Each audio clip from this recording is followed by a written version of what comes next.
Chapter 2. It took Dorgo 3 days to hike out of the vastness of the crumbling hills. He survived off the small vermin that lived beneath the rocks, slaking his thirst with the juice of the thorny brushes that had replaced the ancient garden. He fashioned a crude spear from the shard of flint and a leg of bone from a partially eaten elk carcass, the abandoned kill of a hill tiger. At night, he wedged himself between the decaying walls of the old forts, trying to hide from the predators that prowled the desolation. He awoke many times to hear the scuttling of stalk spiders crawling across the rocks. But the immense arachnids passed him by without investigating the lone savage warrior who intruded upon their domain.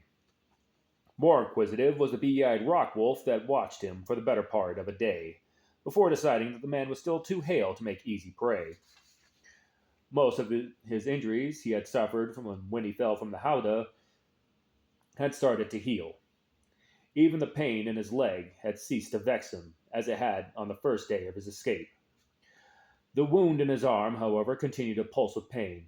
Dorgo had gathered maggots from the elk carcass, setting them on his arm to clean away the dead flesh to stave off infection.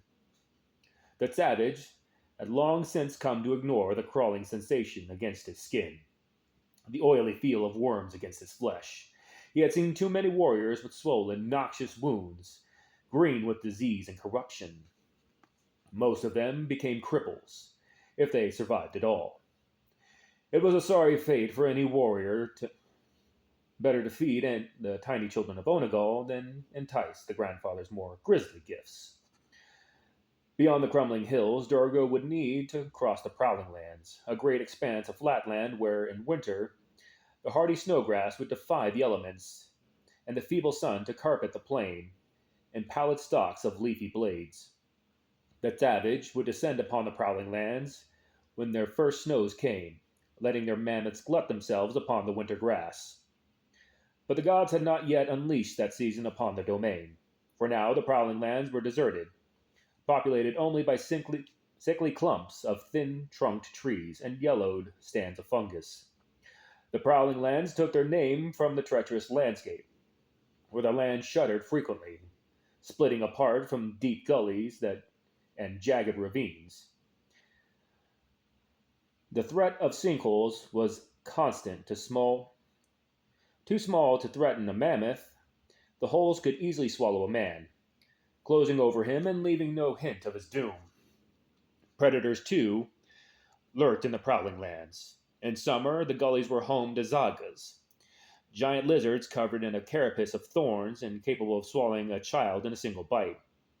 In winter, ice lions called the prowling lands home, enormous beasts capable of taking down a small mammoth, and possessed of a cruel intelligence that was more than natural for simple beasts. It was neither sinkhole nor lizard nor lion that made Dorgo cautious as he crossed the prowling lands. He was wary of a different kind of threat. The prowling lands bordered upon the gray, the twisted, fog-shadowed forests where the war herd of Kug made their lair. Driven into the gray by the human tribes of the domain, the beastmen waged perpetual war against Hung, Kurgan, and Tong alike. Years of dwelling within the perpetual darkness of the gray had made the beastmen almost blind. But the monsters had developed other powers to compensate for their loss of sight. In the dark of night, they would raid the encampments of men, taking only one kind of plunder back with them into the darkness of the gray: man flesh for their cooking pots. There was little risk of encountering them by day, but Dorgo knew the beastkin sometimes foraged the darkness of the gullies. They would not chance an encounter with a strong group of men, but a lone warrior, a wounded one at that, would entice their bloodlust if they caught his scent. Dorgo stared forlornly at his feeble spear of bone and flint. It would be poor protection against any but the smallest beastkin, much less some of the hulking brutes the warherd sometimes produced. He would need to brave the gullies only in the deep shadows of the fissures, as any water would be to be found in the prowling lands. It was a 5-day march across the flatlands to reach the valleys where the savage made their summer encampment. He might be able to endure without food, but not water. Despite the danger of reptiles and half-men, he couldn't keep entirely to the high ground. Thirst must eventually drive him down into the darkness.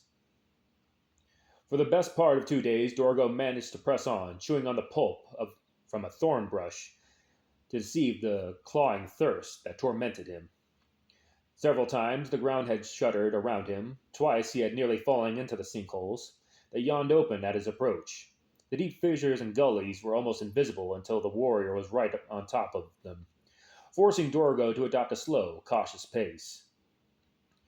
When his thirst at last refused to be put off by the badly gnawed pulp, Dorgo selected a winding gully that sported a thick clump of ugly green toadstools along its edge.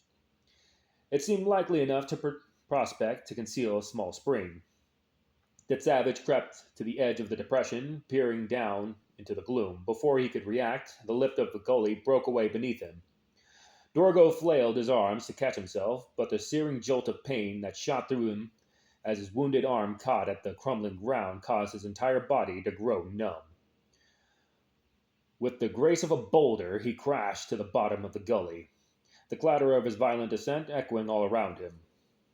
Dorgo was still, letting his eyes adjust to the gloom, not wishing to betray his presence by making more noise. The beastkin were almost blind, relying on sound to stalk their prey. Dorgo was determined to see them before they heard him. At least the calmy chill that filled the gloom of the gully boded well.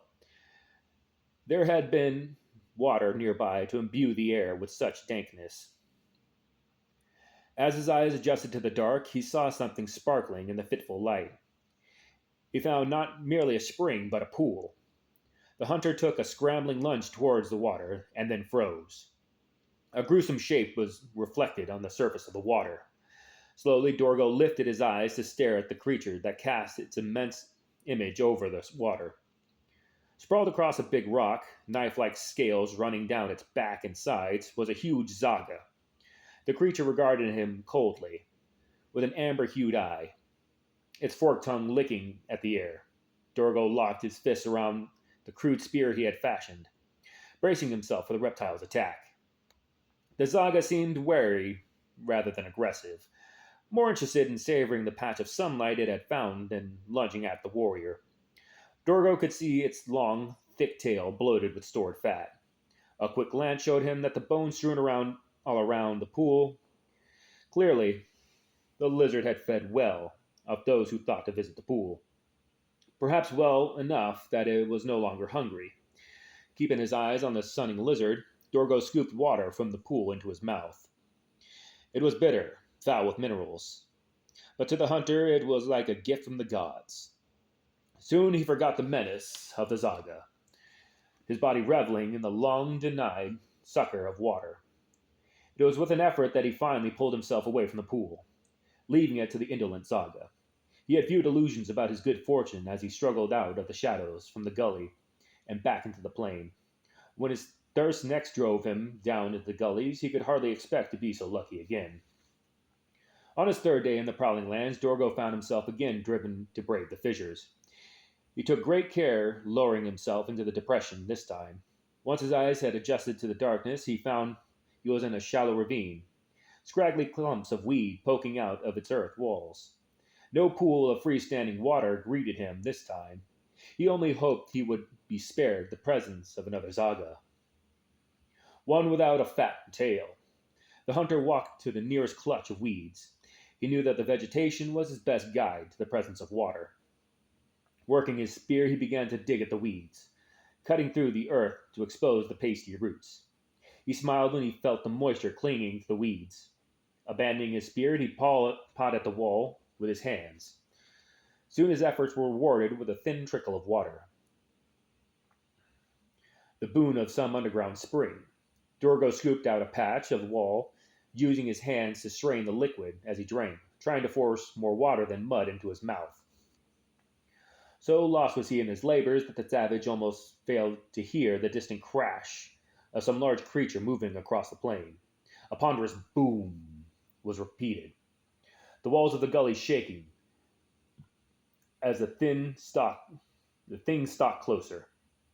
Dorgo gathered a spear ready to scurry down the gully before whatever the tromping across the plain should find him.